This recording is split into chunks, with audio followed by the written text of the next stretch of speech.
Père Noël échiquéant, là, il n'existe pas plus que l'autre Père Noël.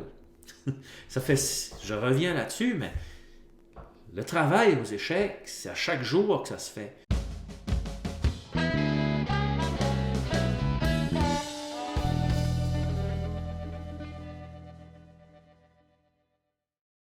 City Chess. Aujourd'hui, nous allons faire une petite vidéo où je vais répondre à des questions que j'ai trouvées en ligne sur Facebook, sur des sites d'échecs, des questions qu'on bien sûr rapport avec le jeu d'échecs. Donc ici, on a « Salut, j'apprends à jouer aux échecs. Parfois, je n'ai pas pris le roi. » Ou « L'adversaire aussi n'a pas pris mon roi. Et la partie est gagnée quand même. Pourquoi, s'il vous plaît? Merci. » Alors, ça, c'est de la question, ça. Alors, si je comprends bien, ni un ni l'autre a pris le roi de l'autre, mais la partie est terminée quand même. Alors, c'est probablement, il peut y avoir plusieurs raisons, mais au moins ces deux raisons-ci. Il y en a un des deux qui s'est fait mettre échec et mat. Un des deux qui est pat. Et peut-être même que il pourrait avoir des échecs perpétuels, la répétition des triples de la position. Donc, c'est une question, bien sûr, qui a été posée par un débutant. Puis, c'est que les rois ne peuvent pas se capturer aux échecs parce qu'un roi n'a pas le droit de se mettre échec au roi, n'a pas le droit de se mettre dans une position où est-ce qu'il pourrait se faire capturer, justement. Donc, peut-être ça serait une idée d'aller regarder sur un site pour apprendre à jouer, faire une recherche sur échec et mat, pat, et comment une partie d'échecs se termine. Prochaine question. Alors ça c'est la personne. Question. Je suis plus dans les questions que les affirmations vu où j'en suis. Est-ce que nous sommes nombreux ou pas à trouver surhumain le fait de retenir par cœur des parties complètes? Ouais.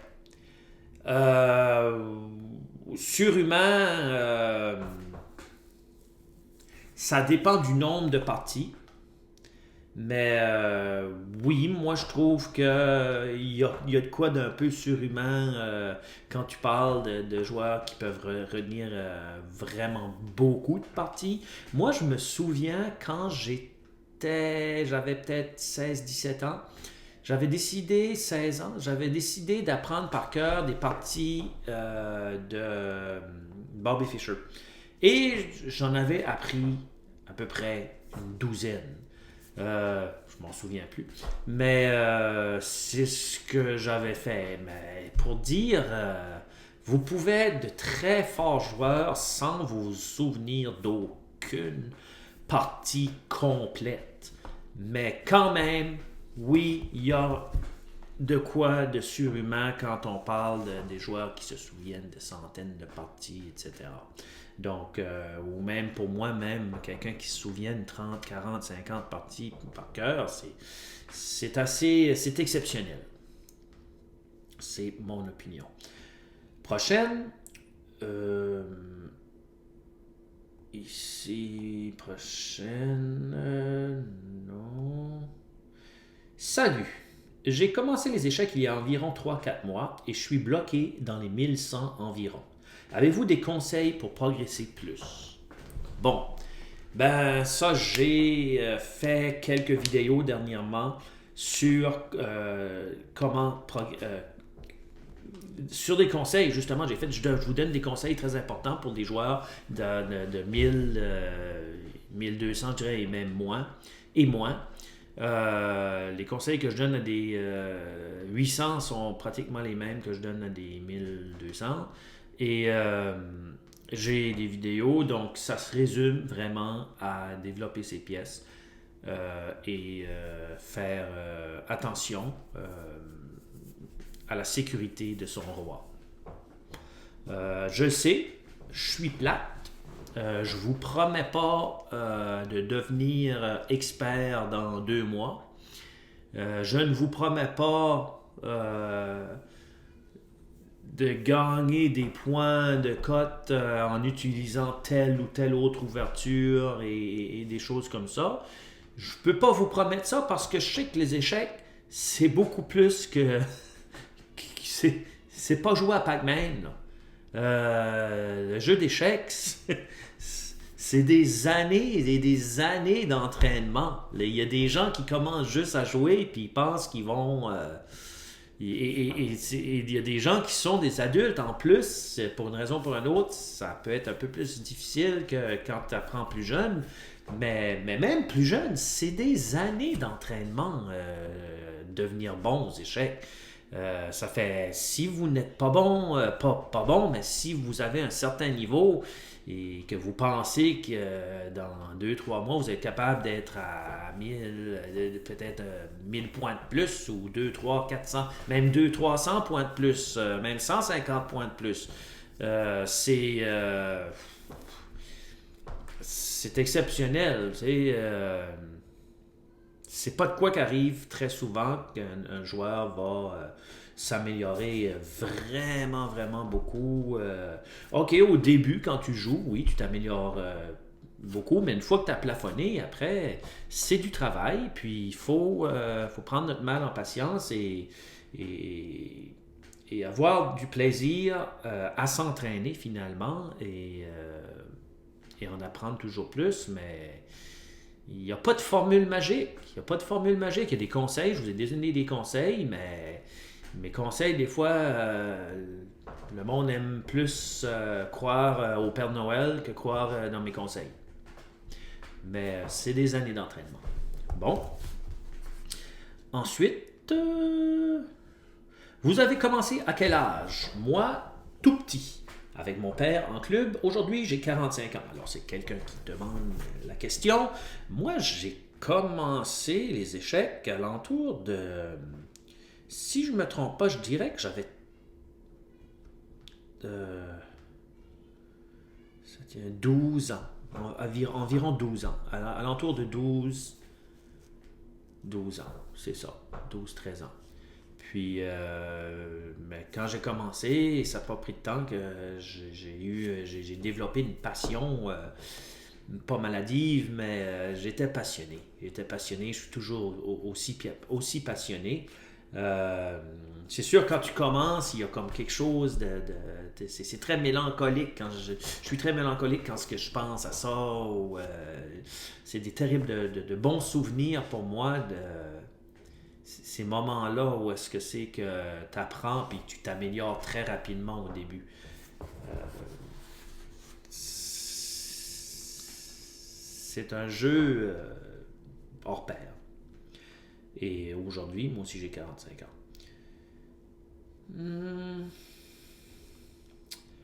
Prochaine. Je suis retourné... Ah bon, ça c'est une question.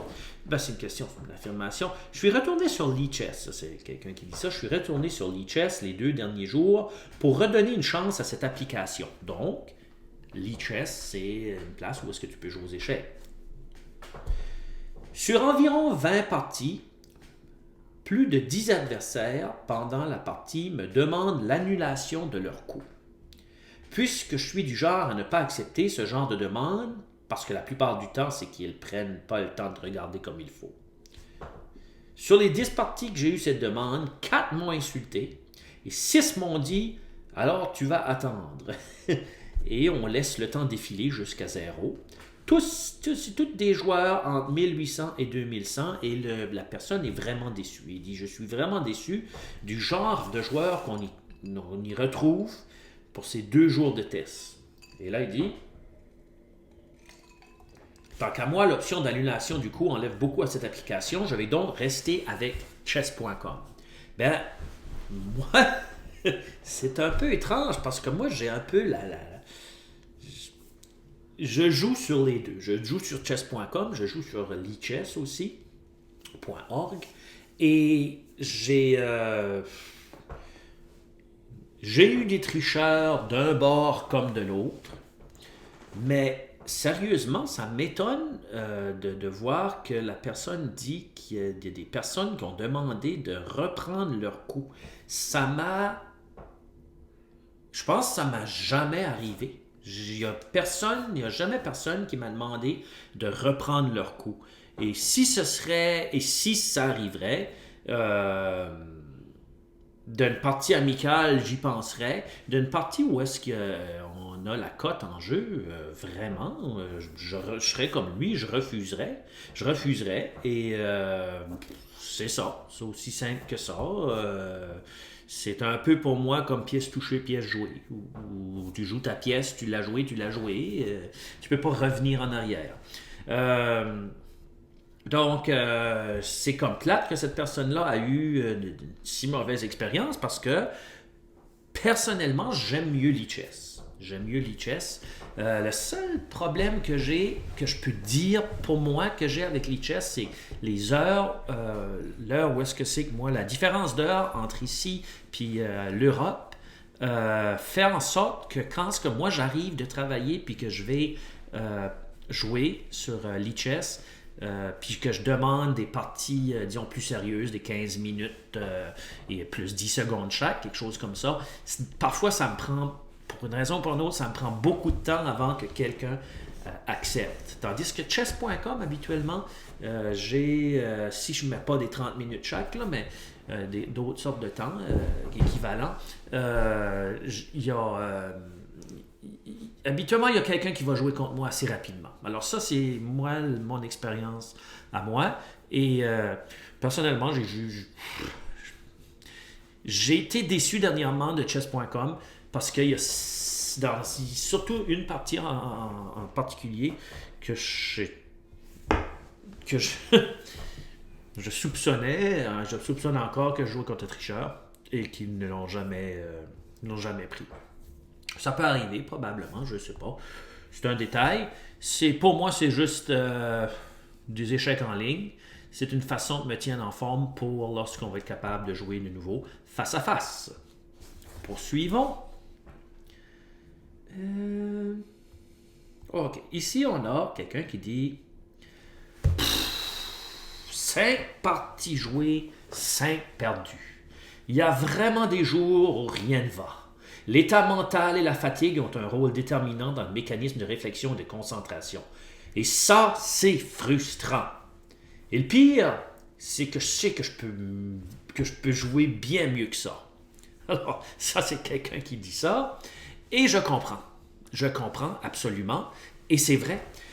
C'est vrai que l'état mental et la fatigue ont un rôle extrêmement important dans la performance aux échecs.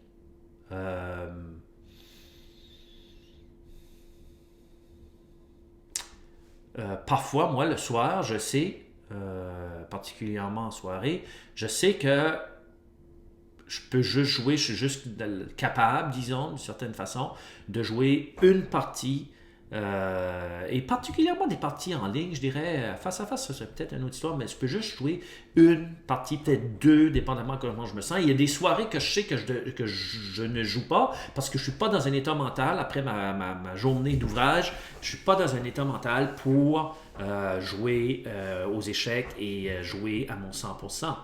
Et ça fait partie du jeu. Ça fait partie du jeu. C'est ce que c'est. Je sais aussi que quand je garde mon graphique de cote, quand j'ai des vacances, comme particulièrement l'été, le mois de mars, la semaine de mars, les vacances de Noël, habituellement, souvent, ma cote a une forte tendance à monter, à s'améliorer durant ces temps-là. Maintenant, ça s'est un peu plus stabilisé parce que je suis conscient davantage, je suis plus conscient de quand est-ce que je suis dans un état mental pour jouer et quand est-ce que je ne le suis pas. donc c'est un peu stabilisé, mais oui, les échecs, ça peut être frustrant. Et si tu vois que tu perds une, deux parties de suite, parfois c'est bien mieux arrêter de jouer et analyser à fond les parties que tu viens de jouer. Ensuite, on avait ici quelqu'un qui dit bonjour. Vous avez déjà eu affaire à des gens hautains sur Lichess? Alors, Lichess en prend pour son rhume. Je remarque qu'il y en a pas mal. La dernière fois, un joueur m'a maté et a écrit ça doit faire mal, non? D'autant plus qu'il n'a que 1300. J'en ai moins, je suis à 1100, je joue depuis seulement un mois régulièrement, je suis une débutante. J'ai l'impression que plus le niveau est bas et plus les joueurs sont hautains, c'est une impression, vous confirmez. Bof, ça arrive parfois qu'il y a des joueurs qui donnent des commentaires sur Lichess. Ça peut arriver aussi sur chess.com. Si c'est quoi qui vous dérange, ce serait une idée de simplement, puis il y a l'option d'enlever le chat. Alors ne pas parler, ne pas voir les messages que l'autre vous donne, ou mettre sur le mode zen, comme j'ai déjà parlé. Puis, mais ça, il faut que ça soit comme ça. C'est comme, tu laisses ça aller comme de l'eau sur le dos d'un canard, ça reste pas. Faut pas s'en faire avec ce genre de choses. Il y a toutes sortes de gens qui jouent aux échecs et quand toutes sortes de gens jouent aux échecs en ligne, où est-ce que tu ne connais pas la personne, c'est un peu comme n'importe quel autre jeu en ligne, j'imagine. Puis ils se permettent de dire des choses qui ont un manque de respect envers les autres. Et c'est plate, mais c'est ça que c'est. Ensuite, il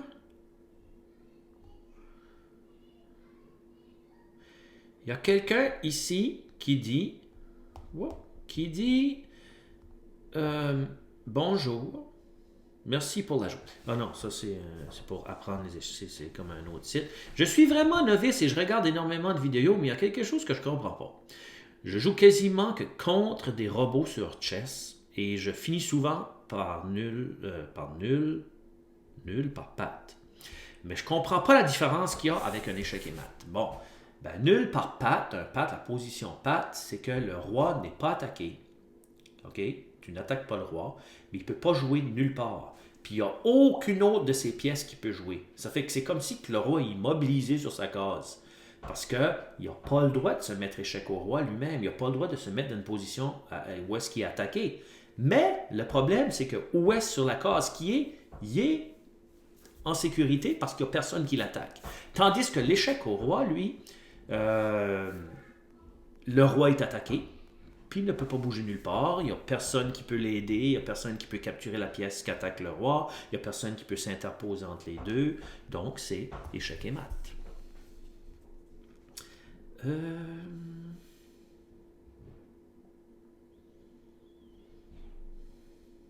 Ici, on a